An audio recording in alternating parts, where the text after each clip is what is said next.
Kukira dia dinas keluar pulau, ternyata suamiku sedang asyik memanjakan selingkuhannya di villa mewah pakai uangku, dan saat ku grebek dia malah menamparku sambil berteriak, "Jangan atur hidupku."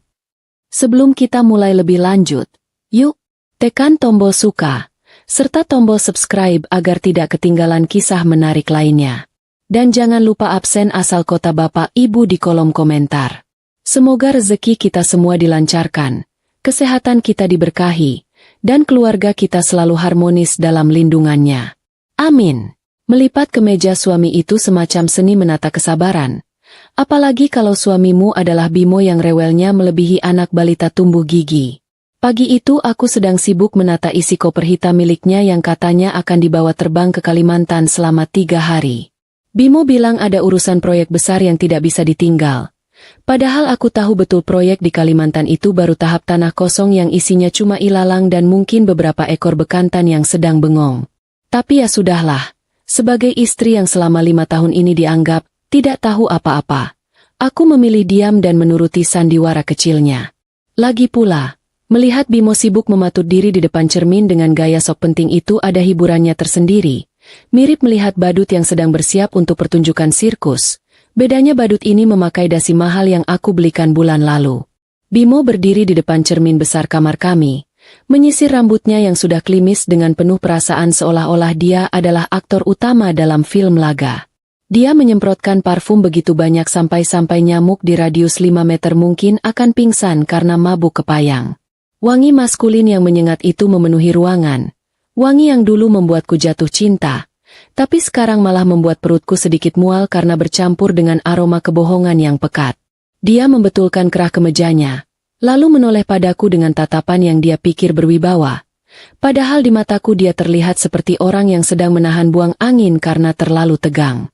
"Ratna, pastikan dasi abu-abu yang motif garis itu sudah masuk, ya?" Perintahnya tanpa menoleh, nadanya datar dan dingin seperti biasa. Aku menahan senyum kecut sambil memasukkan dasi yang dia maksud ke sela-sela tumpukan celana dalam. "Sudah, Mas. Obat Mak juga sudah aku masukkan di kantong depan. Takutnya nanti kamu telat makan karena sibuk rapat." Jawabku dengan nada lembut yang kubuat-buat. Padahal dalam hati aku ingin bilang, obat itu percuma kalau sakitnya karena kebanyakan makan hati atau kebanyakan gaya. Bimo hanya bergumam tidak jelas sebagai jawaban. Mungkin dia terlalu sibuk mengagumi bayangannya sendiri di cermin sampai lupa kalau istrinya ini manusia yang butuh dihargai, bukan robot pelipat baju otomatis. "Kalimantan?" katanya berulang kali sejak kemarin malam, seolah berusaha meyakinkan dirinya sendiri lebih daripada meyakinkanku. Dia bercerita panjang lebar tentang betapa pentingnya pertemuan dengan klien di sana, tentang investasi miliaran rupiah, dan tentang masa depan perusahaan yang ada di pundaknya. Lucu sekali rasanya mendengar dia membual tentang perusahaan itu, mengingat dia tidak tahu bahwa pemilik modal terbesar yang menyuntikkan dana agar perusahaan itu tetap hidup adalah wanita berdaster yang sedang melipat celana panjangnya ini. Bimo Nugroho, direktur utama yang gagah perkasa, tidak sadar kalau kursi empuk yang dia duduki di kantor itu sebenarnya hadiah ulang tahun pernikahan dari istrinya yang dia anggap wanita kampung ini. "Aku berangkat sekarang, nanti telat ke bandara," katanya sambil menyambar jas hitamnya dan melangkah keluar kamar tanpa mencium keningku, ritual yang sudah hilang sejak 2 tahun lalu. Aku mengikutinya sampai ke teras depan, melihatnya masuk ke dalam mobil sedan hitam mengkilap yang juga dibeli dengan uang warisan ayahku, meski Bimo tahunya itu fasilitas kantor. Sopir pribadinya sudah siap membukakan pintu. Sebelum masuk, dia sempat menurunkan kaca jendela, bukan untuk bilang, "Aku sayang kamu," atau "Jaga diri baik-baik," tapi cuma untuk bilang, "Jangan lupa bayar tukang kebun, uangnya ada di laci meja kerjaku, jangan pakai uang belanja, boros." Mobil itu pun melaju pergi, meninggalkan debu tipis dan rasa sepi yang aneh di hati. Rasanya seperti baru saja membuang sampah pada tempatnya. Lega tapi juga ada rasa kehilangan yang tidak beralasan. Rumah besar ini kembali hening, hanya suara detak jam dinding yang terdengar mendominasi, menemani kesendirianku yang sudah menjadi teman akrab. Aku kembali ke kamar tidur untuk membereskan sisa kekacauan yang dibuat Bimo saat memilih baju tadi. Dia itu tipe orang yang kalau mencari satu kaos kaki, bisa-bisa seisi lemari dibongkar sampai berantakan seperti kapal pecah kena badai. Saat aku sedang memunguti tisu bekas dia membersihkan sepatu. Mataku tertumbuk pada benda pipih berwarna hitam yang tergeletak pasrah di atas meja rias, terselip di antara botol-botol kosmetikku yang jarang terpakai. Ponsel lama Bimo tertinggal di sana. Mungkin dia lupa membawanya karena terlalu bersemangat dengan drama Kalimantannya itu. Ponsel ini memang jarang dia pakai untuk urusan kantor. Biasanya hanya untuk menyimpan musik atau permainan konyol pengisi waktu luang. Awalnya aku tidak berniat menyentuhnya, karena aku menghormati privasinya, atau mungkin lebih tepatnya aku malas tahu urusan tidak pentingnya. Tapi tiba-tiba benda itu bergetar pendek, tanda ada pesan masuk, dan layar depannya menyala terang menampilkan notifikasi yang membuat jantungku berhenti berdetak selama beberapa detik. Notifikasi itu bukan dari rekan kerja, bukan dari klien di Kalimantan, dan bukan juga dari operator seluler yang menagih pulsa. Pesan itu berasal dari aplikasi pemesanan penginapan daring yang logonya berwarna biru cerah. Mataku menyipit membaca tulisan kecil yang tertera di layar notifikasi yang belum terkunci itu. Jelas sekali tertulis di sana. Konfirmasi pesanan Anda berhasil. Villa Mawar Puncak Bukit, Lembang. Check-in hari ini, pukul 14 waktu Indonesia Barat. Tamu, Bimo Nugroho Osiska Anggraini. Dunia rasanya berhenti berputar saat itu juga. Seolah ada yang menekan tombol jeda di alam semesta. Lembang, bukan Kalimantan. Jarak antara Kalimantan dan Lembang itu jauh sekali. Mas Bimo sayang, tidak bisa ditempuh dengan naik angkot apalagi jalan kaki. Dan siapa itu Siska Anggraini? Nama itu terdengar asing tapi sekaligus menyakitkan. Seperti nama penyakit yang tiba-tiba didiagnosis dokter padamu. Tanganku gemetar saat meraih ponsel itu. Rasanya dingin sekali seperti memegang balok es. Aku mencoba menggeser layarnya. Dan betapa bodohnya suamiku yang cerdas itu. Dia tidak mengganti kata sandi ponsel lamanya yang masih menggunakan tanggal pernikahan kami. Terbuka sudah kotak Pandora itu. Menampilkan deretan percakapan yang membuat darahku mendidih sampai ke ubun-ubun. Aplikasi pesan instan berwarna hijau itu penuh dengan nama kontak, Siska sayang, yang disematkan paling atas. Aku membukanya, dan mataku langsung disuguhi drama romantis picisan yang lebih menggelikan daripada sinetron remaja. Aku sudah di jalan sayang, sabar ya, si istri udik itu gampang dibohongi kok. Tulis Bimo 1 jam yang lalu. Istri udik. 2 kata itu menampar wajahku lebih keras daripada tamparan fisik manapun. Jadi selama ini, di balik senyum tipis dan sikap dinginnya, dia menganggapku udik? Aku tertawa. Benar-benar tertawa terbahak-bahak di kamar yang sunyi itu. Sampai air mataku keluar sedikit di sudut mata. Lucu sekali nasibku ini. Aku, Ratna Kusuma, pewaris tunggal kerajaan bisnis tekstil dan properti yang asetnya bisa untuk membeli harga diri Bimo 10 kali lipat. Dibilang udik oleh laki-laki yang celana dalamnya saja aku yang belikan. Bimo tidak tahu kalau istri udik ini lulusan manajemen bisnis dari luar negeri yang sengaja menyamar jadi ibu rumah tangga biasa karena ingin mencari lelaki tulus. Ternyata ketulusan itu barang langka. Lebih langka daripada minyak goreng subsidi di tanggal tua. Rasa sakit itu ada, tentu saja. Perih seperti luka yang ditetesi perasan jeruk nipis. Tapi rasa marahku jauh lebih besar dan membakar. Aku menggulir layar ke atas. Membaca rencana-rencana busuk mereka. Ternyata ini bukan pertama kalinya. Mereka sudah sering bertemu saat Bimo beralasan lembur atau dinas luar kota. Ada foto-foto mereka makan malam, foto tangan saling menggenggam. Bahkan ada foto Bimo sedang mencium pipi wanita itu dengan ekspresi bahagia yang tidak pernah dia tunjukkan padaku. Wanita di foto itu, Siska, terlihat muda, menor, dan sepertinya tipe wanita yang akan menjerit kalau melihat kecoa terbang. Cantik memang, tapi cantiknya terlihat murah. Tipe kecantikan yang bisa luntur kalau kena air hujan. Cukup sudah drama air mata ini. Karena menangis tidak akan mengubah fakta kalau suamiku adalah pengkhianat kelas kakap. Aku melempar ponsel itu ke atas kasur. Lalu berjalan menuju lemari pakaianku sendiri. Aku tidak akan diam saja di rumah meratapi nasib sambil memakan es krim 1 ember seperti di film-film sedih. Tidak, itu bukan gaya Ratna Kusuma. Kalau Bimo ingin bermain api, aku akan memberinya kebakaran hutan sekalian. Aku mengambil sebuah tas kecil, memasukkan dompet, ponselku sendiri, dan kunci mobil cadangan yang tersimpan rapi di laci rahasia. Rencana balas dendam mulai tersusun rapi di kepalaku. Lebih rapi daripada lipatan baju Bimo tadi pagi. Aku tidak akan meneleponnya. Tidak akan memaki-makinya lewat pesan singkat. Itu terlalu biasa dan tidak memberikan efek kejut yang dramatis. Aku harus menangkap basah mereka. Melihat wajah panik Bimo secara langsung adalah hiburan yang pantas aku dapatkan setelah 5 tahun pengabdian sia-sia ini. Aku akan ke Lembang. Sekarang juga. Jarak Jakarta ke Lembang tidak terlalu jauh. Kalau aku menyetir sedikit ngebut, aku bisa sampai di sana sore hari, tepat saat mereka sedang menikmati udara sejuk pegunungan yang romantis itu. Segera aku memesan mobil sewaan lewat aplikasi. Aku tidak mau memakai mobilku sendiri atau mobil yang dikenali Bimo. Aku meminta mobil jenis keluarga yang biasa saja, berwarna abu-abu gelap agar bisa membaur dengan parkiran dan tidak mencolok. Sambil menunggu mobil datang, aku mengganti pakaianku. Aku melepas daster rumahan yang nyaman ini, menggantinya dengan celana jeans, kaos hitam polos, dan jaket denim.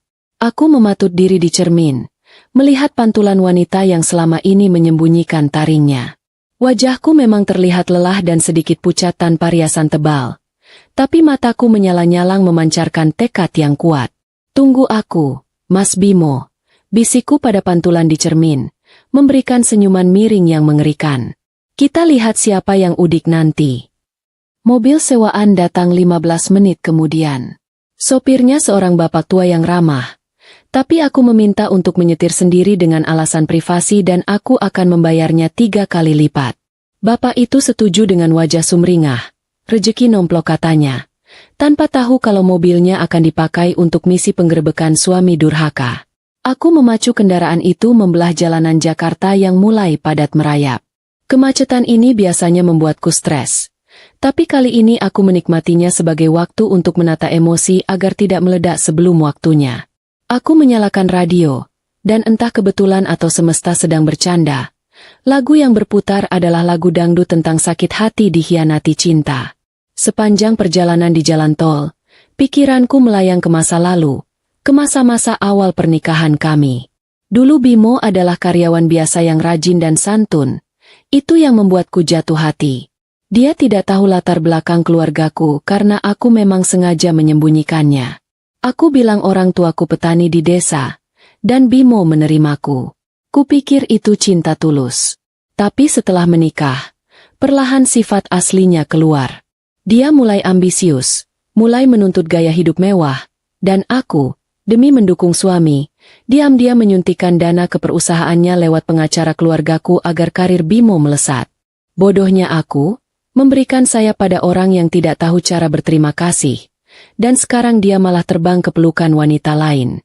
Jalanan mulai menanjak dan berkelok saat memasuki kawasan puncak, udara mulai terasa sejuk, kontras dengan hatiku yang semakin panas membara. Aku mengikuti petunjuk peta digital menuju titik lokasi villa yang tertera di pesan tadi. Jalannya cukup tersembunyi, masuk ke area perbukitan yang sepi dan jauh dari jalan raya utama. Pilihan tempat yang cerdas untuk berselingkuh. Bimo memang selalu teliti dalam merencanakan sesuatu. Sayangnya ketelitian itu digunakan untuk hal maksiat. Semakin dekat ke lokasi, jantungku berdegup semakin kencang. Bukan karena takut, tapi karena adrenalin yang memuncak membayangkan konfrontasi yang akan terjadi sebentar lagi. Villa mawar puncak bukit itu akhirnya terlihat di depan mata. Sebuah bangunan mewah bergaya minimalis dengan halaman luas dan pagar tinggi yang tertutup rapat. Dari celah pagar, aku bisa melihat mobil sedan hitam milik Bimo terparkir manis di sana, seolah mengejekku dengan keberadaannya. Plat nomornya jelas. Tidak salah lagi. Itu mobil yang kubelikan tahun lalu sebagai hadiah promosinya menjadi direktur. Rasa mual kembali menyerang perutku melihat bukti nyata pengkhianatan itu di depan mata. Rasanya ingin sekali kutabrakan mobil sewaan ini ke pagar itu sampai roboh. Tapi aku menahan diri. Main kasar itu mudah. Main cantik itu butuh strategi. Aku memarkirkan mobil sewaan agak jauh dari gerbang. Tertutup rimbunnya pohon pinus agar tidak terlihat dari dalam villa. Aku turun dari mobil, merapatkan jaket denimku karena angin sore Lembang mulai menusuk kulit. Langkah kakiku mantap menyusuri jalan setapak menuju gerbang samping villa yang sepertinya tidak terkunci rapat. Benar saja, gerbang kecil itu bisa didorong dengan mudah. Penjagaan villa ini sangat lemah. Atau mungkin Bimo terlalu pelit untuk menyewa tempat dengan keamanan ketat. Dasar suami perhitungan. Aku melangkah masuk ke area taman, mengendap-endap seperti maling di siang bolong. Padahal aku istri sah yang punya hak melabrak.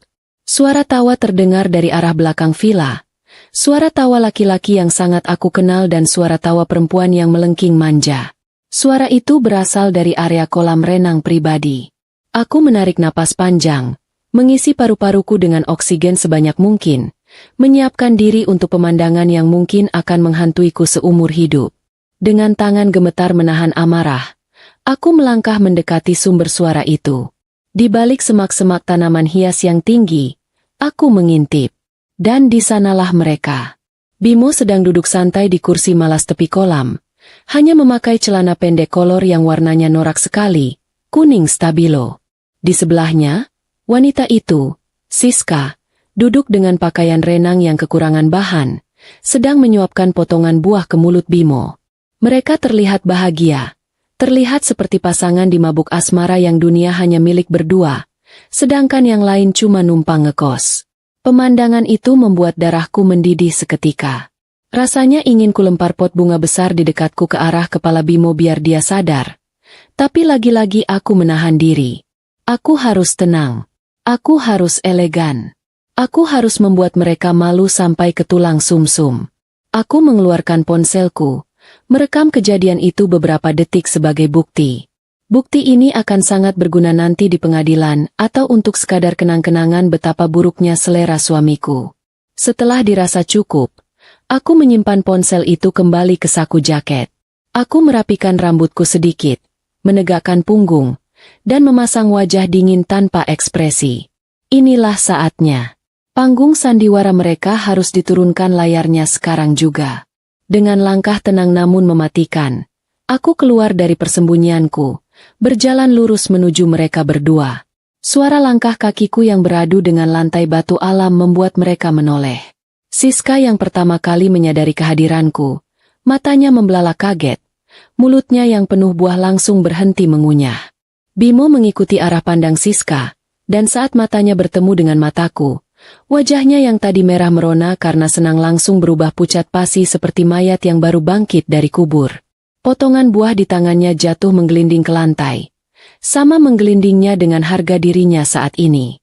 "Selamat sore, Mas Bimo." Sapaku dengan nada datar yang menusuk. Suaraku terdengar sangat tenang di telingaku sendiri, kontras dengan badai yang berkecamuk di dalam dada. Kalimantan pindah ke Lembang ya sekarang? Cepat sekali pergeseran lempeng buminya. Suasana hening seketika. Hanya suara gemericik air kolam dan suara jangkrik yang mulai bernyanyi menyambut malam. Bimo tergagap.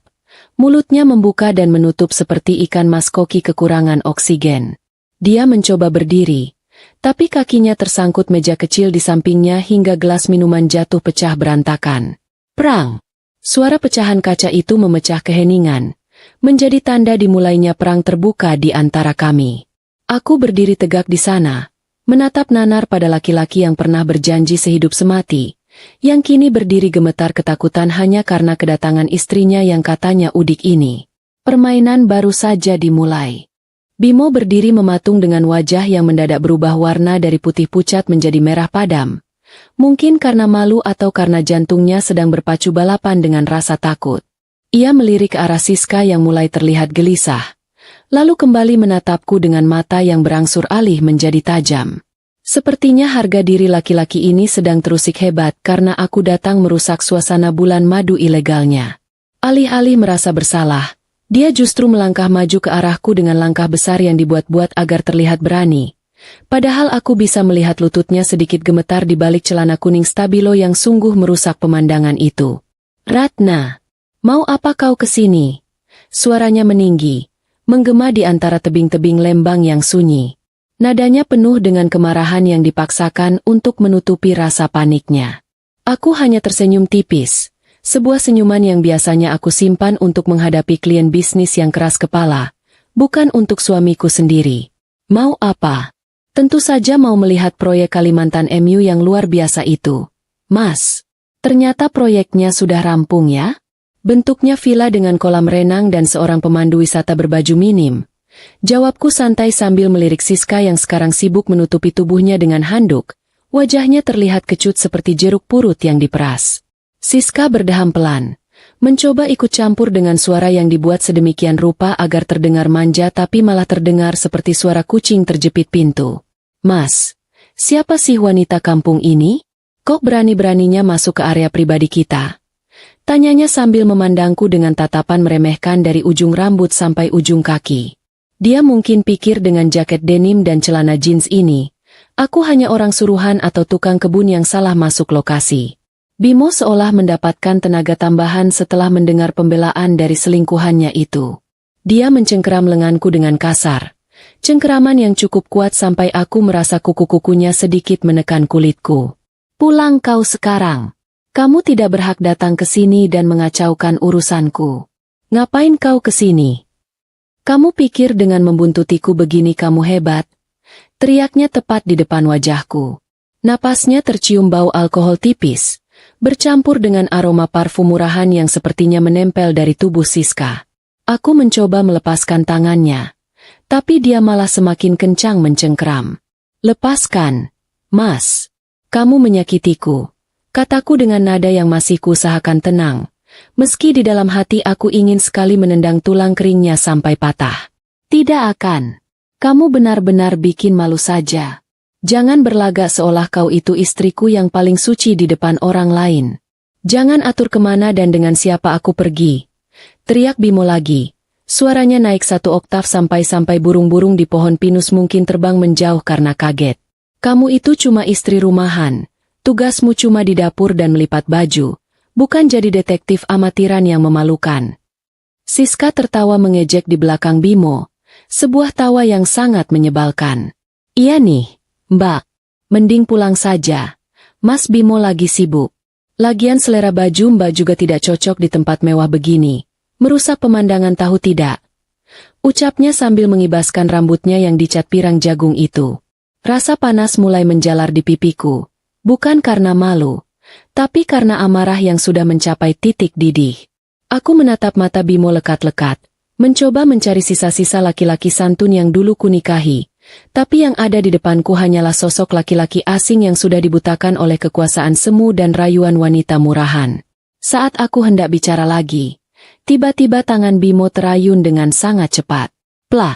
Tamparan itu mendarat dengan telak di pipi kiriku. Suaranya terdengar sangat keras di kesunyian sore itu, mengalahkan suara gemericik air kolam. Kepalaku terlempar ke samping. Dan aku merasakan panas yang luar biasa menjalar dari pipi sampai ke telinga. Rasanya seperti ada ribuan jarum yang ditusukkan sekaligus. Bibir bagian dalamku terasa robek terkena gigiku sendiri, dan rasa amis darah mulai terasa di mulutku. Dunia seakan hening sejenak. Aku memegang pipiku yang berdenyut kencang, menunduk menatap lantai batu alam yang sekarang terasa sangat dingin di kakiku. Ada rasa perih yang luar biasa, tapi anehnya, hatiku justru terasa sangat ringan. Tamparan itu seolah menjadi kunci pembuka pintu penjara yang selama ini mengurungku dalam kesabaran palsu. Pengabdianku selama 5 tahun ini resmi berakhir dengan satu ayunan tangan suamiku yang tidak tahu diri ini. Mampus! Rasain! Seru Siska girang. Dia bahkan sampai bertepuk tangan kecil seolah baru saja menonton atraksi sirkus yang paling menghibur. Makanya, jadi orang jangan sok tahu.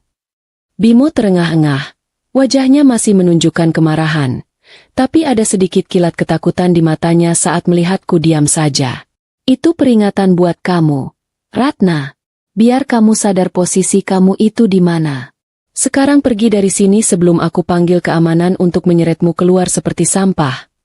Bentaknya lagi, meski kali ini suaranya sedikit bergetar. Aku perlahan mengangkat kepalaku. Aku tidak menangis. Tidak ada satu tetes pun air mata yang jatuh, karena bagiku, Bimo tidak lagi berharga untuk mendapatkan air mataku yang mahal ini. Aku mengusap sudut bibirku dengan punggung tangan, melihat noda merah kecil di sana, lalu menatap Bimo dengan tatapan paling dingin yang pernah ada. Aku memberikan senyuman tipis, Senyuman yang sangat tenang namun mengandung ancaman yang mematikan. "Terima kasih untuk tamparannya, Mas Bimo," kataku dengan suara yang sangat lembut, hampir seperti bisikan. Namun aku yakin suara itu terdengar sampai ke jantungnya yang sedang gemetar. "Kamu benar. Aku tidak seharusnya mengaturmu. Nikmatilah sisa harimu di sini. Nikmatilah udara sejuk ini, karena setelah ini, dunia sekitarmu akan terasa sangat panas." Bimo mengerutkan kening, bingung dengan reaksiku yang tidak menjerit atau menangis histeris. "Apa maksudmu? Jangan sok misterius ya. Pergi kau." Aku berbalik tanpa mengatakan sepatah kata pun lagi.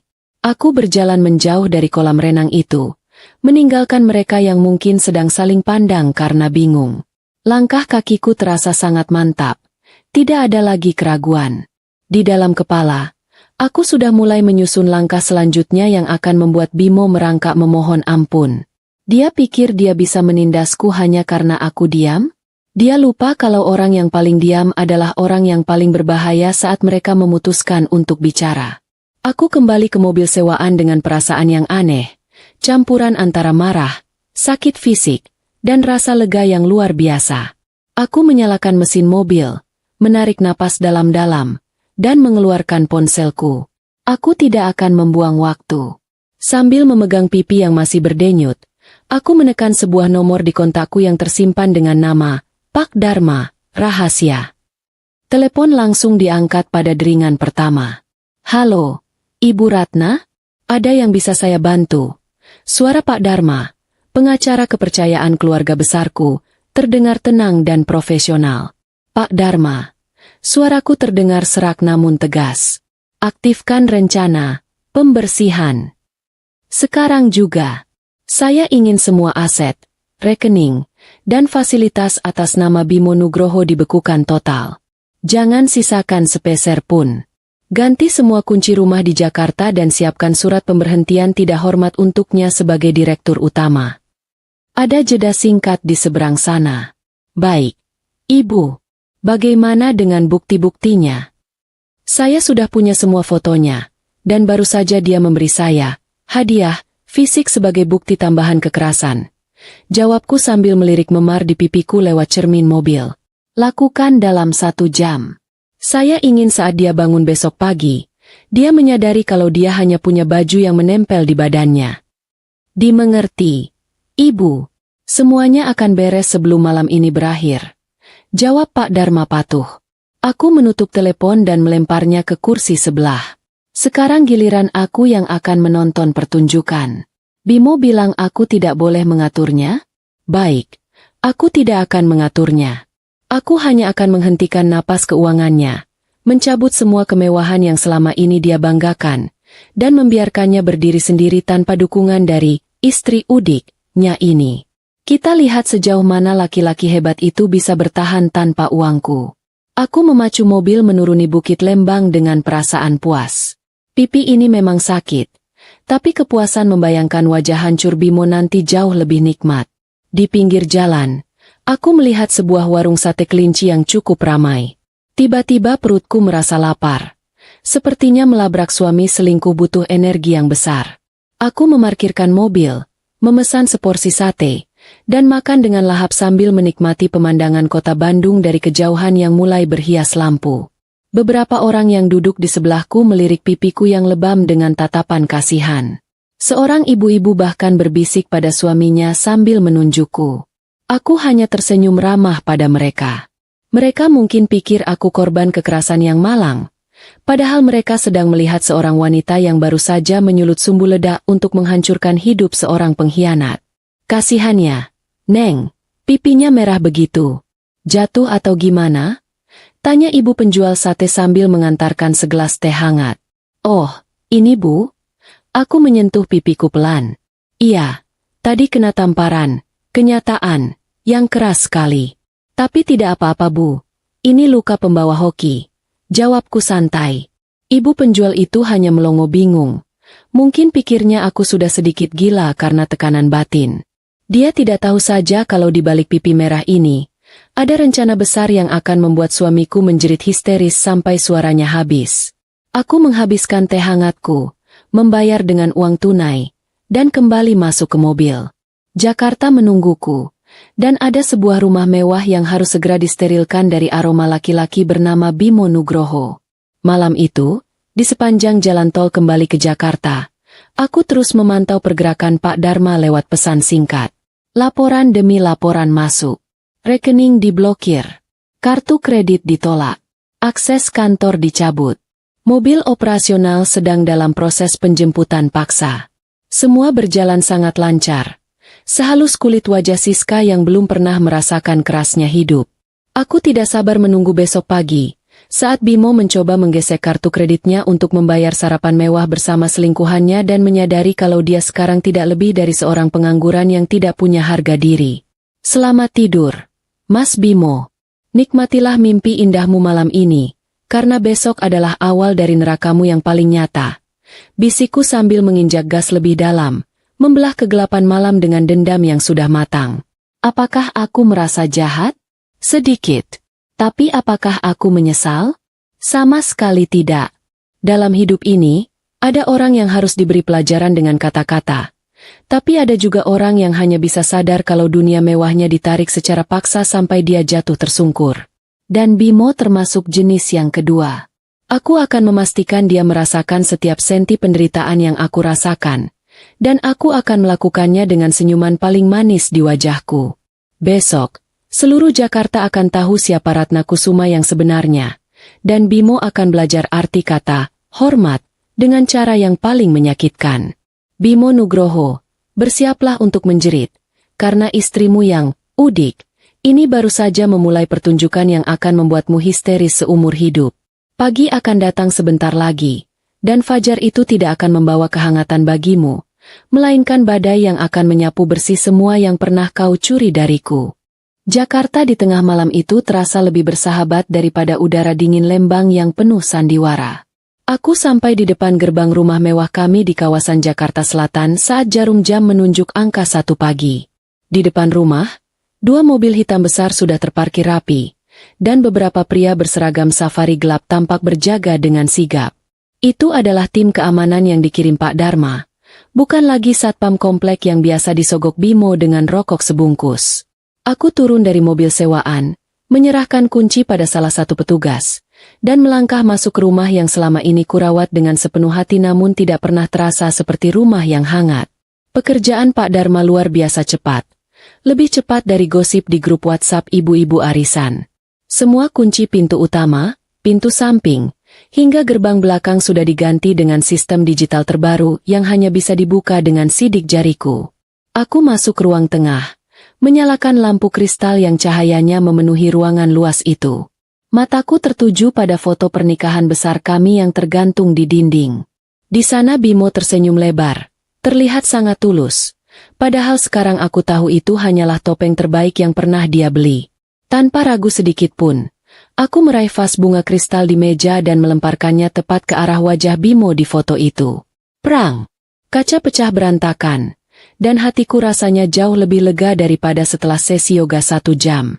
Aku memanggil 2 asisten rumah tangga yang selama ini sudah kuanggap seperti keluarga sendiri, Bu Siti dan suaminya. Mereka keluar dari kamar dengan wajah bingung dan sedikit ketakutan melihat banyak orang asing di depan rumah. Aku mengajak mereka duduk di ruang makan, memberikan penjelasan singkat bahwa mulai malam ini, Bimo tidak lagi diizinkan menginjakan kaki di rumah ini. Bu Siti sempat menutup mulut karena kaget, tapi kemudian dia mengangguk mantap. Ternyata, selama ini dia juga sering melihat Bimo pulang malam dengan aroma parfum wanita lain dan sering mendapati Bimo membentakku di belakang layar. Jangan khawatir, Bu Siti. Gaji ibu dan suami saya naikkan 2 kali lipat. Tugas ibu sekarang cuma 1. Bantu saya mengemasi semua barang milik Mas Bimo, kataku sambil menyesap air putih dingin untuk mendinginkan tenggorokan.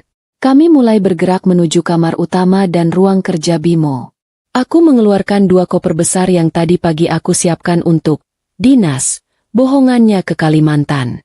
Semua pakaian mahalnya, jam tangan bermerek yang dia koleksi dari uangku, hingga sepatu-sepatu mengkilapnya aku masukkan ke dalam kantong plastik hitam besar, jenis plastik yang biasa dipakai untuk sampah lingkungan.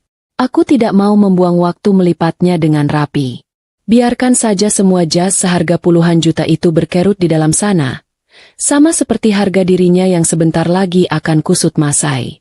Bu Siti, yang ini dimasukkan ke kotak kardus saja, jangan dicampur ke koper. Perintahku sambil menunjuk deretan piala dan penghargaan, manajer terbaik, yang Bimo pajang dengan bangga. Aku tahu betul penghargaan itu didapat karena aku diam-diam membantu menyelesaikan laporannya setiap malam saat dia sudah mendengkur. Semua benda-benda itu sekarang terlihat seperti rongsokan yang hanya memenuhi ruang. Setelah semuanya selesai dikemas, aku meminta para petugas keamanan untuk menaruh tumpukan plastik sampah dan kardus itu di pos satpam depan gerbang utama komplek.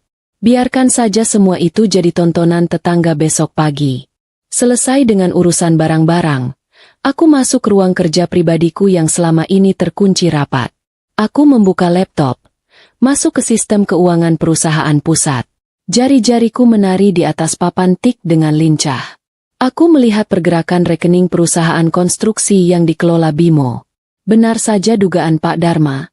Ada aliran dana keluar yang tidak wajar selama 6 bulan terakhir. Angkanya mencapai 2 miliar rupiah. Nilai yang fantastis hanya untuk memanjakan seorang selingkuhan dan gaya hidup hura-hura. Bimo benar-benar bodoh. Dia pikir dengan memanipulasi laporan perjalanan dinas dan biaya operasional, aku tidak akan tahu. Dia lupa kalau aku adalah orang yang membuat sistem itu sendiri. Aku mengirimkan semua bukti transaksi gelap itu ke email pribadi Pak Dharma. Bukti ini sudah lebih dari cukup untuk menyeretnya ke jalur hukum, bukan sekadar urusan perceraian. Aku ingin Bimo merasakan dinginnya lantai penjara, bukan hanya dinginnya diusir dari rumah. Sambil menunggu pagi, aku sempat memesan makanan lewat aplikasi karena perutku keroncongan lagi setelah tenaga terkuras habis untuk mengemas barang-barang si pengkhianat. Aku memesan nasi goreng gila dengan level pedas maksimal. Rasanya sangat nikmat. Seolah-olah setiap suapannya adalah perayaan atas kemerdekaanku.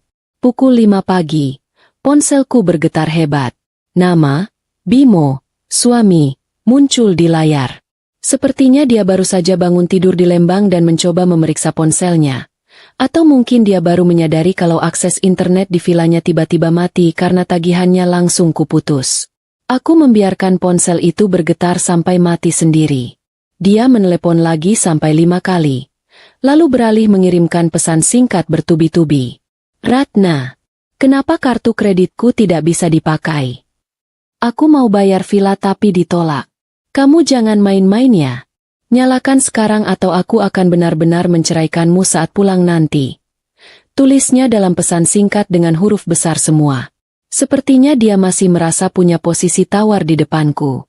Aku hanya tersenyum membacanya sambil mengunyah kerupuk nasi goreng. Pesan berikutnya menyusul 10 menit kemudian. Ratna, jawab. Siska lapar dan kami tidak bisa pesan sarapan. Ini memalukan sekali. Kamu benar-benar keterlaluan ya jadi istri. Tunggu aku di rumah. Aku akan beri kamu pelajaran yang lebih keras dari kemarin.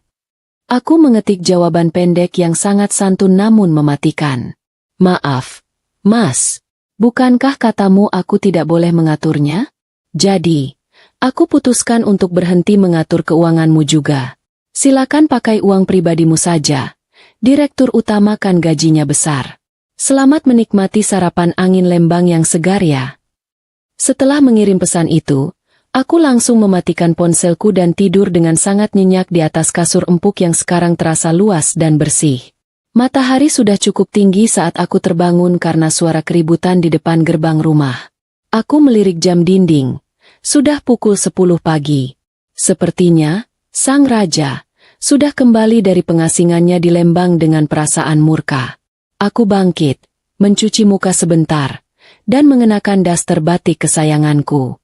Aku ingin dia melihatku dalam kondisi paling santai saat dunianya sedang runtuh berkeping-keping.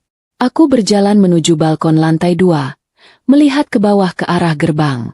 Di sana, Bimo sedang mengamuk di depan pintu gerbang yang tertutup rapat. Dia masih memakai baju yang sama dengan kemarin sore, terlihat kotor dan kusut.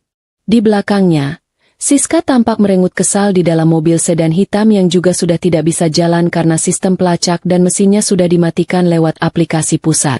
Bimo menendang-nendang pagar rumah dengan brutal sampai suaranya terdengar berisik sekali. Ratna, buka pintunya. Kamu pikir ini lucu? Buka atau aku dobrak pagar ini, teriaknya dengan suara serak. Satpam komplek dan beberapa tetangga mulai keluar dari rumah mereka, menonton tontonan gratis yang lebih seru dari drama televisi jam 7 malam. Aku bersandar di pagar balkon, menatapnya dari atas dengan tatapan kasihan seperti melihat seekor semut yang terjepit di sela ubin. Aduh, Mas Bimo, kenapa berteriak-teriak begitu? Malu dilihat tetangga. Loh, katanya direktur terhormat, kok gayanya seperti penagih utang yang sedang marah-marah? Kataku dengan suara yang cukup keras agar didengar semua orang. Bimo mendongak. Matanya merah karena kurang tidur dan amarah yang meluap. Ratna, turun kamu. Buka pintunya sekarang. Kenapa barang-barangku ada di pos satpam? Kamu gila ya? Loh, bukankah kamu sendiri yang bilang jangan mengatur kemana kamu pergi? Jadi aku pikir, kamu juga tidak butuh rumah ini lagi karena sudah punya tempat tinggal baru yang lebih menyenangkan bersama Nona Siska itu. Jawabku sambil melambai ke arah Siska yang ada di dalam mobil. Siska tampak mencoba bersembunyi di balik kursi. Mungkin baru sadar kalau dia sedang jadi tontonan satu komplek elit. Beberapa tetangga mulai berbisik-bisik. Ada yang terang-terangan tertawa sambil memegang ponsel. Sepertinya sedang merekam kejadian ini. Bimo menyadari kalau dia sedang dipermalukan habis-habisan. Dia mencoba memanjat pagar. Tapi salah satu petugas keamanan yang kusewa langsung memegangnya dengan mudah. Lepaskan. Ini rumahku. Aku Direktur Utama PT Bangun Sejahtera. Teriak Bimo putus asa. Maaf, Mas. Perlu aku ingatkan lagi. Rumah ini atas namaku, Ratna Kusuma. Dan soal jabatan Direktur Utama itu. Aku menjeda kalimatku, menikmati wajah paniknya yang semakin menjadi. Tadi pagi jam 9, Dewan Komisaris sudah menandatangani surat pemecatan tidak hormat untukmu karena kasus penggelapan dana 2 miliar rupiah. Jadi, secara teknis, sekarang kamu hanya seorang pengangguran yang tidak punya rumah. Bimo terdiam seketika. Tubuhnya lemas seperti balon yang diletuskan. Jeritan histeris mulai keluar dari mulutnya. Sebuah suara yang sangat tinggi dan menyayat hati, persis seperti yang kubayangkan kemarin sore di Lembang. Dia jatuh berlutut di depan gerbang, memegangi kepalanya dengan kedua tangan sambil terus menjerit histeris tidak percaya dengan apa yang baru saja terjadi. Dunianya yang megah telah runtuh dalam semalam, dan istrimu yang, udik, ini adalah orang yang menarik pelatuknya. Aku berbalik masuk ke dalam rumah dengan perasaan puas yang tak terlukiskan. Meninggalkan jeritan histeris Bimo yang masih menggema di jalanan komplek yang cerah. Jeritan Bimo di depan gerbang itu terdengar sangat merdu di telingaku. Lebih merdu daripada musik klasik manapun yang pernah kupasang di rumah ini. Aku masuk kembali ke dalam ruang tengah. Duduk di sofa sambil menyesap teh melati hangat yang baru saja disiapkan Bu Siti. Dari luar, suara teriakan Bimo mulai berubah menjadi raungan putus asa. Diselingi suara Siska yang sepertinya mulai ikut panik karena sadar bahwa mesin ATM berjalannya sedang rusak total. Aku sengaja membiarkan gorden jendela sedikit terbuka agar mereka tahu bahwa aku sedang menikmati ketenangan di dalam sini. Sementara mereka terpanggang matahari Jakarta yang mulai menyengat. Siska akhirnya keluar dari mobil dengan wajah yang tidak lagi tampak cantik. Bedaknya luntur karena keringat dan ekspresinya masam seperti susu basi. Ia mencoba menarik-narik lengan Bimo agar berhenti mempermalukan diri sendiri. Tapi Bimo malah semakin menjadi-jadi. Ia mulai memukul-mukul aspal dengan tangan kosong sampai kulitnya lecet. Tetangga sebelah rumahku, Ibu Menteri yang biasanya sangat menjaga sopan santun, bahkan sampai keluar ke balkon rumahnya sambil membawa teropong. Benar-benar sebuah sirkus gratis yang membuat pagi ini terasa sangat menyegarkan. Mas, sudah Mas. Malu dilihat orang. Ayo kita pergi saja dulu. Suara Siska melengking, mencoba membujuk Bimo yang sekarang sudah terlihat seperti gelandangan berdasi. Bimo akhirnya berdiri dengan kaki gemetar. Ia menatap ke arah balkon tempat aku berdiri tadi. Tapi aku sudah tidak ada di sana. Ia merogoh saku celananya, mencari ponselnya. Mungkin bermaksud menghubungi teman-teman sejawatnya atau pengacara yang biasa ia gunakan untuk urusan kantor. Ia menjauh dari gerbang, berjalan menuju pinggir jalan sambil menempelkan ponsel ke telinga dengan wajah penuh harapan. Aku hanya tersenyum di balik kaca jendela, karena aku tahu betul siapa saja yang ada di daftar kontaknya. Orang pertama yang ia hubungi pasti adalah Fandi, wakil direkturnya yang dulu sering dia traktir makan malam mewah di Hotel Bintang 5 pakai kartu kreditku. Aku bisa membayangkan percakapan di sana. Fandi pasti langsung mematikan telepon begitu mendengar suara Bimo, karena 2 jam yang lalu, aku sudah mengirimkan pesan singkat ke seluruh jajaran manajemen perusahaan bahwa siapapun yang membantu Bimo akan dianggap sebagai kaki tangan dalam kasus penggelapan dana. Dalam dunia bisnis, kesetiaan itu harganya murah sekali jika dibandingkan dengan jabatan yang sedang terancam. Bimo tampak berteriak ke ponselnya, lalu menatap layar dengan wajah tidak percaya. Sepertinya panggilannya ditolak. Ia mencoba lagi menelepon Doni, teman main golfnya yang paling setia menemani dia selingkuh selama ini. Namun, Doni juga tidak bodoh. Doni tahu kalau Ratna Kusuma bukan hanya sekadar istri Udik, melainkan pemegang saham utama yang bisa mencabut keanggotaan golf mereka dalam sekejap. Bimo mondar-mandir di trotoar, mencoba menghubungi satu persatu orang yang dia anggap sebagai teman sejati, tapi sepertinya hasilnya nihil. Wajahnya yang tadinya merah padam kini berubah menjadi pucat pasi, seperti orang yang baru saja melihat hantu di siang bolong. Sial! Kenapa semua orang tidak mengangkat teleponku? Teriaknya frustrasi sambil melempar ponselnya ke tanah sampai layarnya retak. Siska yang berdiri di sampingnya mulai terlihat kehilangan kesabaran. Wanita itu tidak lagi bersikap manja.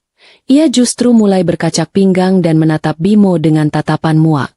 Mas, kamu beneran dipecat? Jadi mobil ini juga mau diambil? Terus apartemenku gimana? Cicilannya kan jatuh tempo besok. Suara Siska terdengar sangat keras sampai satpam komplek yang berjaga di dekat sana tertawa kecil. Sepertinya cinta sejati Siska hanya bertahan selama saldo rekening Bimo masih ada angka nolnya banyak.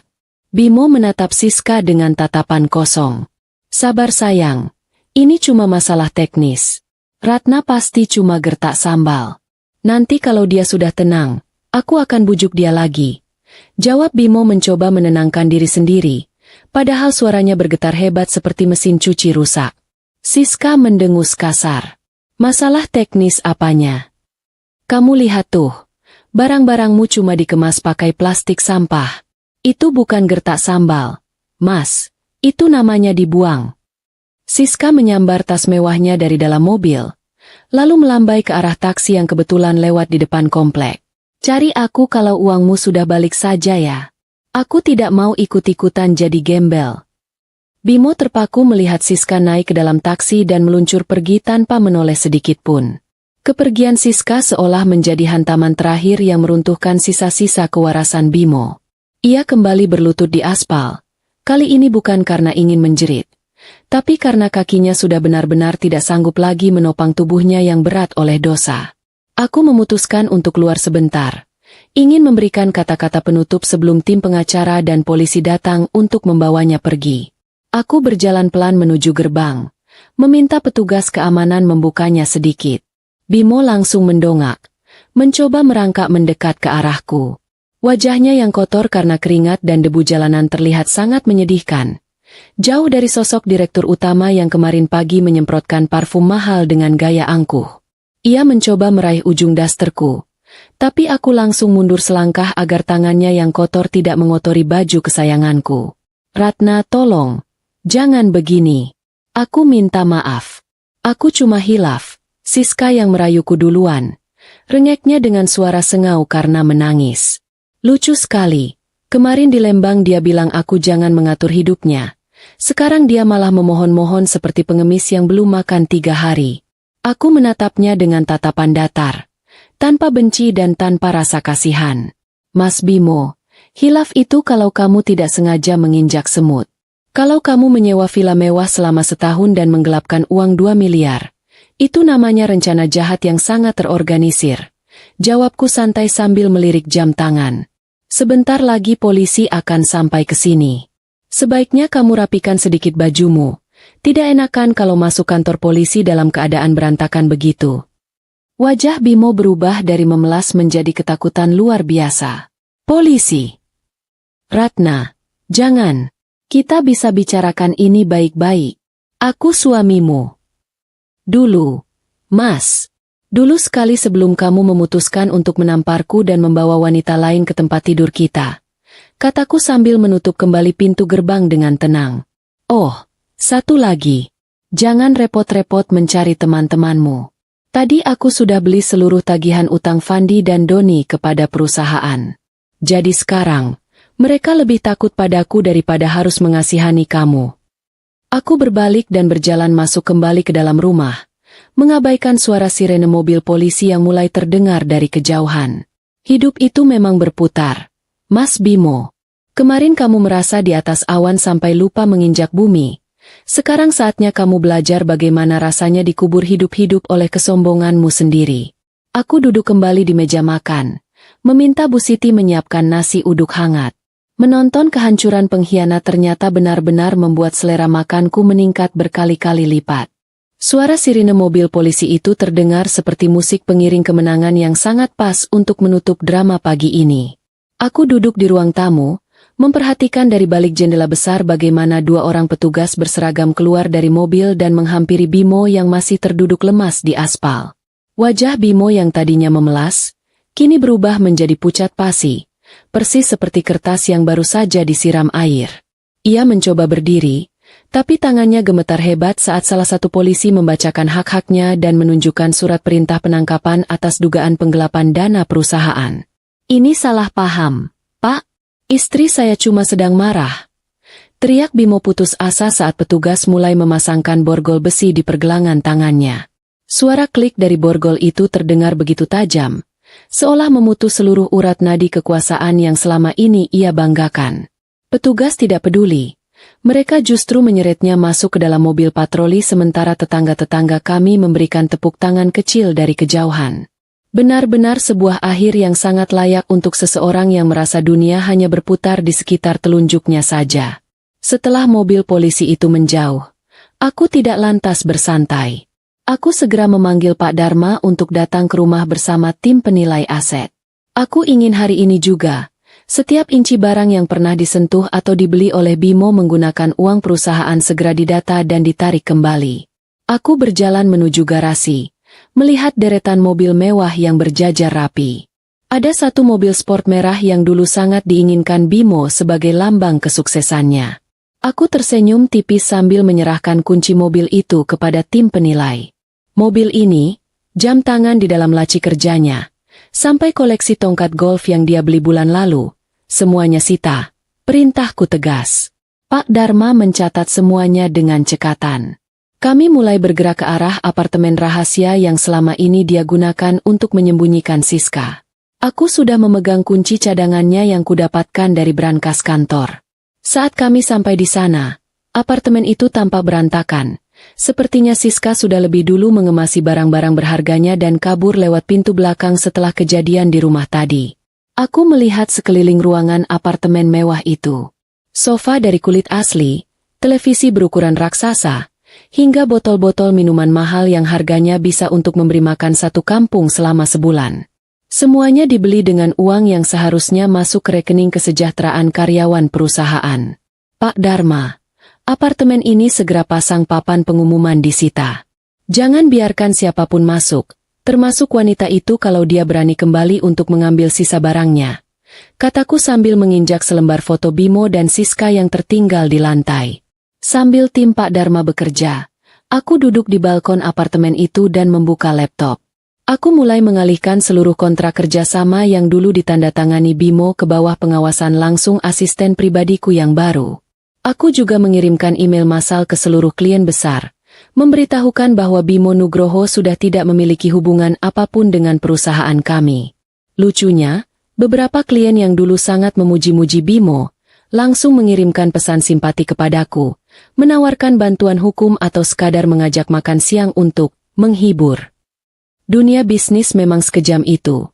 Mereka hanya peduli pada siapa yang memegang kendali modal, bukan pada siapa yang paling jago bersandiwara. Malam harinya, aku mendapat kabar dari Pak Dharma bahwa Bimo sedang meringkuk di sel tahanan sementara. Katanya, Bimo tidak berhenti menangis dan meminta untuk bertemu denganku. Dia bahkan menolak makan nasi jatah penjara karena merasa bau dan tidak layak untuk lidah direkturnya. Aku tertawa mendengarnya. Dia pikir penjara itu hotel berbintang yang bisa dipesan lewat aplikasi. Aku memutuskan untuk tidak menemuinya. Biarkan saja dia menikmati dinginnya lantai semen dan aroma tidak sedap dari sel tahanan itu, agar dia bisa merenungi betapa hangat dan nyamannya rumah yang dulu dia hianati. Aku menutup hari dengan berendam di air hangat di rumahku yang sekarang sudah terasa jauh lebih tenang. Tidak ada lagi aroma parfum asing yang menempel di sofa, tidak ada lagi suara bentakan yang memecah keheningan malam, dan tidak ada lagi kecemasan akan kebohongan-kebohongan baru. Aku menyalakan televisi, melihat berita singkat di kanal ekonomi tentang kejatuhan Direktur Utama PT Bangun Sejahtera akibat skandal korupsi internal. Wajah Bimo terpampang jelas di sana dengan mata tertutup sensor hitam. Tapi semua orang tahu itu dia.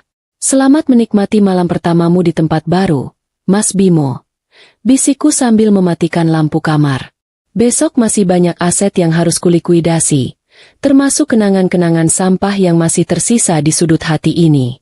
Aku akan memastikan, saat dia keluar dari penjara nanti, jangankan uang, harga dirinya pun sudah tidak akan tersisa barang seujung kuku. Pagi itu pengadilan mendadak ramai seperti pasar kaget karena berita penangkapan Bimo sudah menyebar ke seluruh penjuru kota. Aku datang mengenakan setelan blazer berwarna biru tua yang simpel tapi elegan, lengkap dengan kacamata hitam untuk menutupi mataku yang sebenarnya sudah sangat segar karena tidur nyenyak. Pak Dharma berjalan di sampingku sambil membawa tas koper berisi tumpukan dokumen yang akan menjadi paku bumi bagi nasib Bimo. Di lobi pengadilan, aku melihat beberapa mantan rekan kerja Bimo yang dulu sering menjilatnya. Sekarang mereka buang muka seolah-olah tidak pernah mengenal laki-laki itu. Bimo keluar dari mobil tahanan dengan tangan di borgol dan mengenakan rompi oranye yang warnanya sangat kontras dengan kulitnya yang sekarang terlihat kusam. Rambutnya yang dulu selalu klimis disisir rapi, kini berantakan seperti sarang burung yang habis terkena badai. Saat matanya bertemu denganku, dia mencoba berteriak memanggil namaku, tapi petugas langsung mendorongnya masuk ke ruang sidang. Tidak ada lagi sisa-sisa kegagahan Direktur Utama di wajahnya. Yang tertinggal hanyalah raut ketakutan seorang pengecut yang baru sadar kalau pelindungnya sudah hilang. Sidang dimulai dengan pembacaan dakwaan yang panjangnya melebihi daftar belanja bulanan ibu-ibu sosialita. Jaksa memaparkan satu persatu aliran dana yang diselewengkan Bimo, mulai dari biaya sewa apartemen mewah untuk selingkuhannya, hingga pembelian tas-tas mahal yang nominalnya bikin geleng-geleng kepala. Bimo hanya bisa menunduk, sesekali menyeka air mata dengan punggung tangannya yang masih diborgol. Lucunya, setiap kali jaksa menyebutkan angka miliaran rupiah, Bimo terlihat seperti orang yang mau pingsan, seolah-olah dia baru sadar betapa rakusnya dia selama ini. Kejutan terbesar muncul saat jaksa memanggil saksi kunci kedua setelah aku. Pintu ruang sidang terbuka, dan muncullah Siska dengan wajah yang tampak sangat tertekan. Dia tidak lagi memakai baju minim seperti di Lembang. Kali ini dia memakai kemeja putih polos dan celana panjang hitam, persis seperti anak sekolah yang mau ikut ujian susulan. Ternyata, tim Pak Dharma berhasil melacak persembunyian Siska di sebuah rumah kontrakan sempit di pinggiran kota. Dia ditangkap polisi karena terbukti menerima dan menikmati harta hasil kejahatan Bimo, atau istilah hukumnya adalah penadah. Saya tidak tahu kalau uang itu hasil korupsi, Pak Hakim. Mas Bimo bilangnya itu uang bonus dari perusahaannya. Jerit Siska sambil terisak di kursi saksi. Mendengar itu, Bimo langsung mendongak dan menatap Siska dengan tatapan tidak percaya. Sepertinya Bimo baru sadar kalau wanita yang dia bela mati-matian sampai berani menampar istri sahnya, sekarang justru menjadi orang pertama yang melemparkannya ke bawah bus demi menyelamatkan diri sendiri. Siska terus bicara tanpa henti, membeberkan semua janji manis Bimo, termasuk rencana Bimo untuk menceraikanku setelah berhasil menguasai sebagian besar saham perusahaan. Setiap kata yang keluar dari mulut Siska seperti siraman air keras di wajah Bimo. Bimo mulai berteriak histeris di kursi terdakwa, memaki-maki Siska sebagai wanita tidak tahu malu. Ruang sidang menjadi kacau sejenak karena adu mulut antara dua mantan kekasih gelap itu. Hakim harus mengetuk palu berkali-kali sampai suaranya menggema untuk menenangkan suasana. Aku yang duduk di kursi penonton hanya bisa tersenyum simpul sambil mengelus pipiku yang dulu pernah ditampar Bimo. Rasanya peri itu sudah sembuh total digantikan rasa puas yang luar biasa. Setelah mendengarkan kesaksian yang saling menjatuhkan itu, hakim memutuskan untuk menunda sidang hingga minggu depan. Bimo diseret kembali ke sel tahanan, sementara Siska dibawa ke ruangan berbeda untuk menjalani pemeriksaan lebih lanjut sebagai tersangka penadah. Saat Bimo lewat di depanku, dia sempat berlutut sambil menangis meraung-raung, memohon agar aku mencabut tuntutan. "Ratna, tolong, aku masih suamimu. Kasihanilah aku," rintihnya dengan suara serak. Aku hanya menatapnya dingin, lalu berdiri dan berjalan keluar tanpa mengucapkan satu patah kata pun, meninggalkan suaranya yang semakin mengecil di telan kebisingan lobi pengadilan. Sambil berjalan menuju parkiran, aku merasa beban di pundakku sudah benar-benar hilang. Pak Dharma memberitahu bahwa aset-aset yang disita sudah mulai diproses untuk dikembalikan ke kas perusahaan. Kami juga sudah menyiapkan gugatan cerai yang akan diproses bersamaan dengan kasus pidananya, agar Bimo tidak punya celah sedikit pun untuk meminta harta gonogini. Malam itu, aku merayakannya dengan makan malam mewah bersama Bu Siti dan suaminya di ruang makan rumah kami yang sekarang sudah terasa sangat luas dan lega. Kami tertawa bersama membahas betapa konyolnya wajah Bimo dan Siska yang saling serang di ruang sidang tadi. "Hidup itu sederhana, Mas Bimo.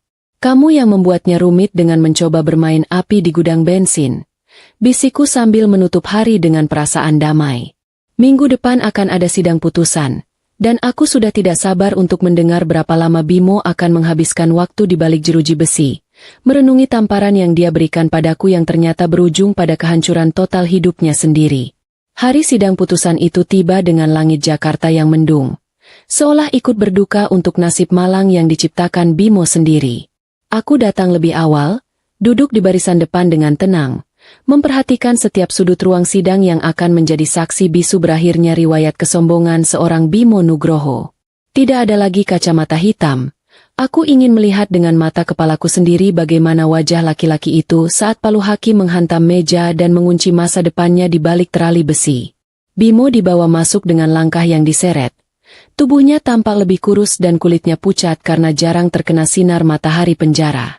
Tidak ada lagi tatapan tajam atau teriakan sombong seperti di Lembang dulu. Yang ada hanyalah tatapan kosong yang menatap lantai marmer ruang sidang. Siska juga hadir, duduk di kursi terdakwa yang berbeda.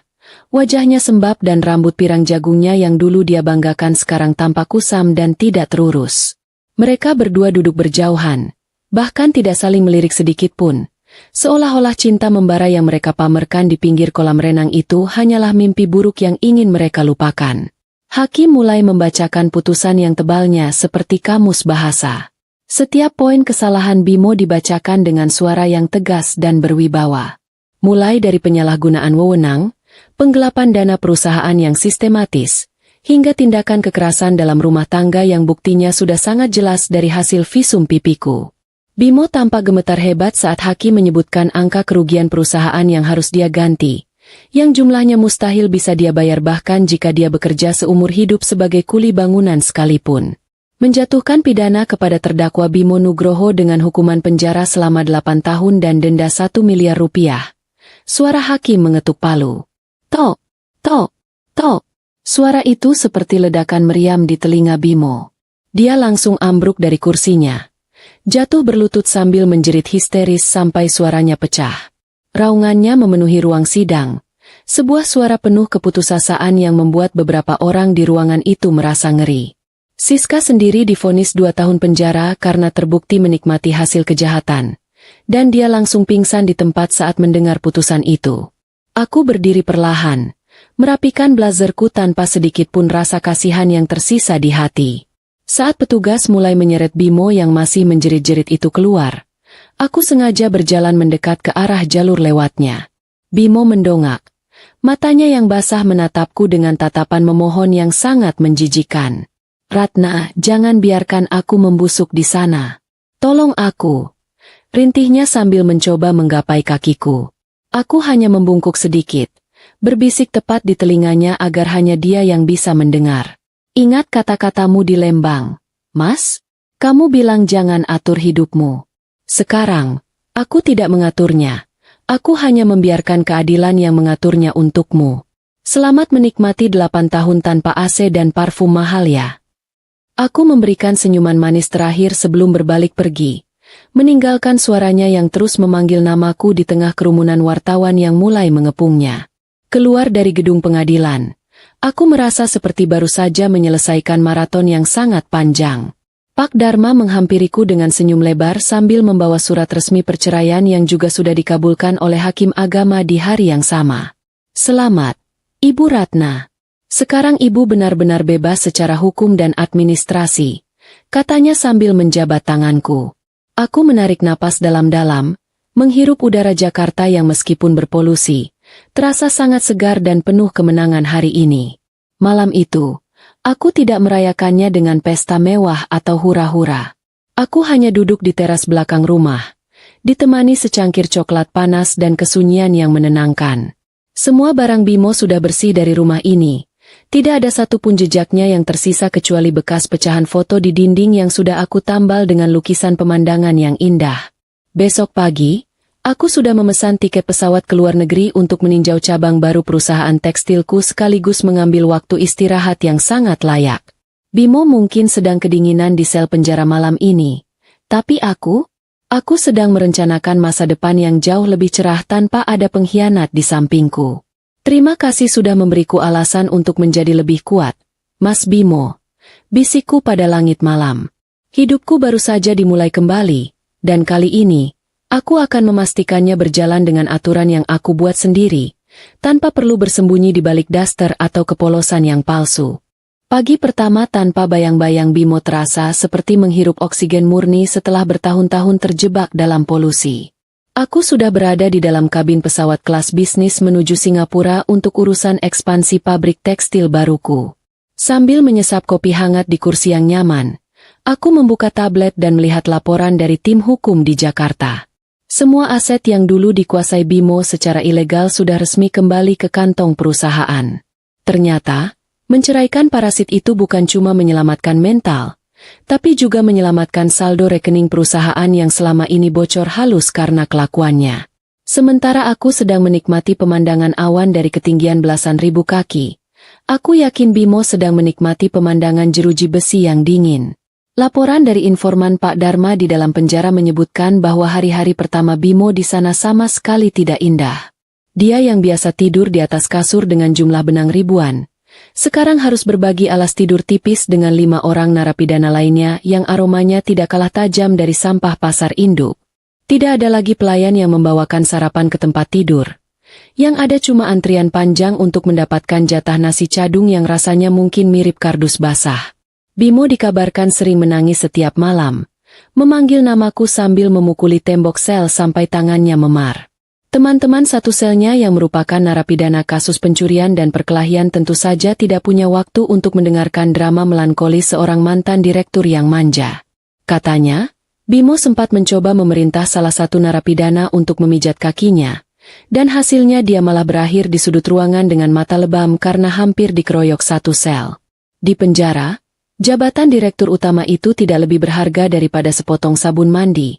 Dan Bimo baru sadar kalau dia sekarang berada di dasar rantai makanan. Lucunya lagi, Siska yang berada di lembaga pemasyarakatan wanita dikabarkan mengalami nasib yang tidak jauh berbeda. Tanpa riasan tebal dan perawatan wajah jutaan rupiah, wajahnya mulai terlihat kusam dan dipenuhi jerawat akibat stres.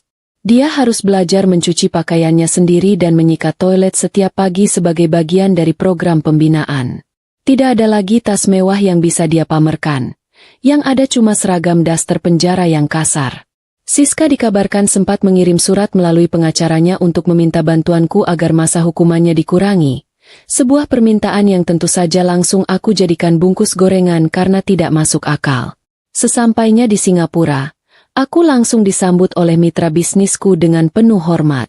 Mereka tidak melihatku sebagai istri Bimo, tapi sebagai Ratna Kusuma, pemilik tunggal Kusuma Tekstil yang punya pengaruh besar di pasar Asia Tenggara.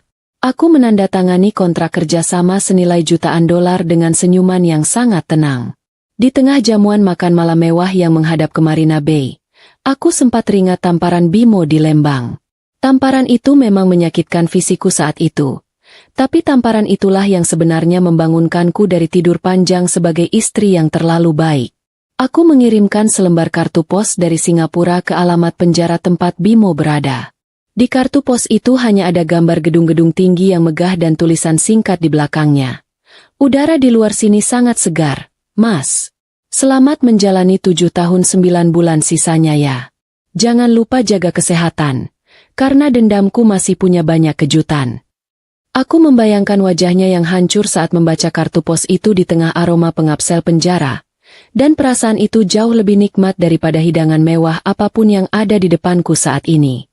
Malam itu aku berdiri di balkon hotel, menatap lampu-lampu kota yang berkelap-kelip indah. Aku merasa sangat hidup, sangat berdaya, dan sangat merdeka. Bimo pikir dia bisa menghancurkanku dengan satu tamparan dan perselingkuhan murahan. Padahal dia cuma sedang menggali lubang kubur untuk dirinya sendiri. Sekarang, saat aku sedang menapaki tangga kesuksesan yang baru, dia sedang mendekam di kegelapan, meratapi kebodohannya yang tak terhingga. Aku menutup hari dengan tawa kecil, menyadari bahwa kemenangan terbaik adalah ketika kita hidup jauh lebih bahagia daripada orang yang pernah mencoba menjatuhkan kita. Kembali ke Jakarta setelah 2 bulan di luar negeri terasa seperti pulang sebagai seorang ratu yang baru saja menaklukkan wilayah baru. Namaku sekarang sering muncul di majalah bisnis sebagai sosok wanita paling berpengaruh tahun ini, bukan lagi sebagai istri direktur utama, yang hanya jadi hiasan di acara pesta kantor. Perusahaan tekstilku melesat jauh, dan gedung kantor yang dulu sempat menjadi saksi bisu kesombongan Bimo, kini sepenuhnya sudah berganti papan nama dengan logo besar keluargaku. Aku melangkah masuk ke lobi kantor dengan setelan merah menyala, disambut bungkukan hormat dari para karyawan yang sekarang tahu betul siapa pemegang kunci brankas mereka yang sebenarnya. Di tengah kesibukan mengelola bisnis, Pak Dharma datang ke kantorku membawa kabar yang sangat menggelikan tentang kondisi Bimo di balik jeruji besi. Rupanya, Bimo yang putus asa mencoba melakukan cara terakhir yang sangat licik untuk bisa keluar lebih cepat atau setidaknya mendapatkan fasilitas mewah di dalam penjara. Dia mencoba memeras salah satu mantan rekan bisnisnya yang dulu pernah dia bantu melakukan manipulasi pajak kecil-kecilan. Bimo mengancam akan membongkar rahasia itu ke jaksa jika orang tersebut tidak mengirimkan uang dalam jumlah besar ke rekening gelap milik kerabat jauhnya untuk menyuap oknum petugas penjara. Tapi sepertinya nasib Mas Bimo memang sudah di ujung tanduk, Ibu, kata Pak Dharma sambil menahan tawa saat menyerahkan laporan tambahan. Rekan bisnisnya itu tidak takut, malah balik melaporkan Bimo atas tuduhan pemerasan dan percobaan penyuapan. Sekarang, masa hukuman Bimo justru ditambah 2 tahun lagi karena tindakan bodohnya itu. Aku tertawa renyah sambil menyandarkan punggung di kursi kebesaran ini. Jadi, total Bimo harus mendekam di sana selama 10 tahun lebih. 10 tahun hidup di ruangan sempit dengan aroma pesing, tanpa pernah bisa merasakan lagi empuknya jok mobil mewah atau wanginya parfum mahal. Itu adalah waktu yang cukup lama bagi seseorang untuk benar-benar lupa bagaimana rasanya menjadi manusia terhormat. Bimo yang dulu sangat menjaga penampilan, sekarang dikabarkan mulai mengalami rontok rambut karena stres berat dan kurang gizi. Wajahnya kempot seperti buah mangga yang kelamaan dijemur matahari. Lucunya lagi, ada drama baru yang melibatkan Siska di penjara wanita. Kabarnya, Siska sempat terlibat perkelahian dengan narapidana lain hanya karena masalah sepele soal antrean mandi. Akibatnya, Siska harus mendekam di sel isolasi yang lebih gelap dan sempit selama 2 minggu. Dia yang dulu selalu ingin menjadi pusat perhatian, sekarang benar-benar diperhatikan oleh petugas keamanan sebagai narapidana bermasalah. Tidak ada lagi Mas Bimo yang akan membela atau memberinya barang-barang mewah. Yang ada cuma rasa sepi dan penyesalan yang terlambat. Siska baru sadar bahwa menjadi selingkuhan orang kaya itu ada masanya. Tapi menjadi narapidana itu ada bekasnya seumur hidup. Aku memutuskan untuk melakukan satu hal yang sangat iseng namun memuaskan. Aku mengirimkan paket ke penjara untuk Bimo. Tapi isinya bukan makanan atau uang. Aku mengirimkan majalah bisnis terbaru yang sampul depannya adalah fotoku sedang tersenyum lebar dengan latar belakang pabrik baruku di luar negeri. Di dalamnya, aku menyelipkan selembar nota tagihan utang pribadinya yang dulu sempat aku lunasi, yang sekarang secara hukum sudah beralih menjadi utang kepada perusahaanku dengan bunga yang terus berjalan. Aku ingin dia tahu bahwa setiap detik dia bernapas di dalam penjara, Utangnya padaku semakin bertumpuk, dan dia tidak akan pernah bisa melunasinya sampai akhir hayatnya. Bu Siti, tolong siapkan makan malam yang istimewa di rumah nanti, kataku lewat telepon kepada asisten rumah tanggaku yang setia. Aku ingin merayakan bertambahnya masa hukuman, mantan majikan, ibu itu dengan menu sate kambing dan gulai yang paling enak di Jakarta. Malam itu, aku duduk di ruang makan rumahku yang megah, menikmati hidangan lezat sambil menonton berita televisi. Tidak ada lagi suara bentakan, tidak ada lagi rasa takut akan tamparan, dan tidak ada lagi kecemasan. Aku melihat ke arah cermin besar di ruang makan, melihat bayangan seorang wanita yang mandiri, kuat, dan sangat bahagia. Bimo mungkin mengira tamparannya dulu bisa meruntuhkan harga diriku. Padahal tamparan itu justru menjadi pemicu ledakan kesuksesanku yang tidak akan pernah bisa dia bayangkan. Hidup memang penuh kejutan, dan kejutan terbaik adalah melihat pengkhianat membusuk di tempat yang paling hina sementara kita terbang setinggi langit. Tahun-tahun berlalu seperti embun pagi yang menguap terkena sinar matahari, meninggalkan aku dalam kondisi yang jauh lebih tenang dan jauh lebih kaya daripada sebelumnya. Nama Bimo Nugroho sudah benar-benar terhapus dari dokumen pribadiku, dari kartu keluargaku, dan yang terpenting, dari setiap sudut ingatanku yang paling dalam. Rumah mewah yang dulu menjadi saksi bisu pengkhianatannya sudah lama aku jual, dan uang hasil penjualannya aku donasikan seluruhnya untuk membangun panti asuhan dan sekolah bagi anak-anak kurang mampu. Aku tidak mau menyimpan sepeser pun uang yang punya kaitan dengan kenangan pahit itu. Bagiku, rumah itu adalah sisa sampah yang harus dibuang jauh-jauh agar tidak menimbulkan bau busuk di masa depanku. Kini aku tinggal di sebuah gria tawang di pusat kota yang pemandangannya langsung menghadap ke Cakrawala Jakarta yang megah. Setiap pagi, aku bangun dengan perasaan damai, menikmati secangkir teh hijau sambil melihat kesibukan orang-orang di bawah sana yang sedang berjuang demi hidup. Aku tidak perlu lagi berpura-pura menjadi istri udik yang polos. Aku adalah Ratna Kusuma, wanita yang memimpin ribuan karyawan dan memiliki jaringan bisnis yang dihormati hingga ke mancanegara. Pipiku yang dulu pernah memar karena tamparan Bimo, kini selalu tampak segar dan bercahaya karena kebahagiaan yang tulus, bukan karena polesan bedak mahal yang menutupi luka batin. Kabar terakhir tentang Bimo benar-benar menyedihkan, tapi jujur saja, tidak membuatku merasa kasihan sedikit pun. Setelah masa hukumannya ditambah berkali-kali karena tingkah konyolnya di dalam sel, Bimo dikabarkan mengalami gangguan kesehatan mental yang cukup parah. Dia sering bicara sendiri, mengaku-ngaku masih menjadi direktur utama dan memerintah tembok penjara seolah-olah tembok itu adalah anak buahnya. Tidak ada satupun teman-temannya yang dulu setia menjilatnya datang berkunjung. Bahkan keluarganya sendiri pun sudah malu dan menganggapnya tidak pernah ada. Bimo telah menjadi sejarah kelam yang dikubur hidup-hidup oleh kesombongannya sendiri. Sebuah nama yang hanya diingat sebagai contoh nyata tentang kehancuran akibat pengkhianatan. Siska sendiri sudah keluar dari penjara setahun yang lalu karena mendapatkan remisi. Tapi hidupnya jauh dari kata glamor.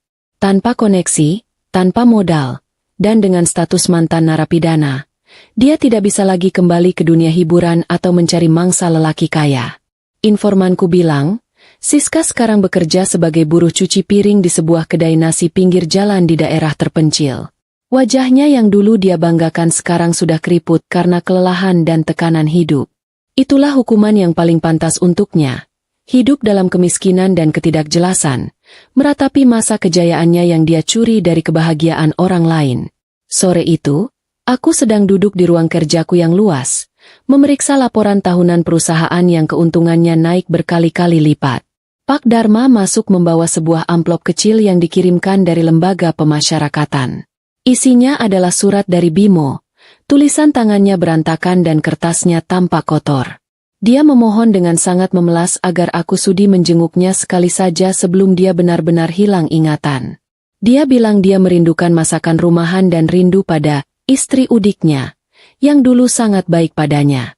Aku hanya menatap surat itu selama 3 detik sebelum memasukkannya ke dalam mesin penghancur kertas di samping mejaku. Pak Dharma, tidak perlu ada lagi laporan atau surat apapun tentang dia, kataku sambil tersenyum tenang. Bagi saya, Bimo Nugroho sudah meninggal 10 tahun yang lalu. Yang ada sekarang hanyalah Ratna Kusuma yang sedang menikmati hasil kerja kerasnya sendiri. Pak Dharma mengangguk paham dan pamit keluar ruangan. Aku berdiri dari kursi kebesaran ini, berjalan menuju jendela kaca besar yang menampilkan lampu-lampu Jakarta yang mulai menyala cantik.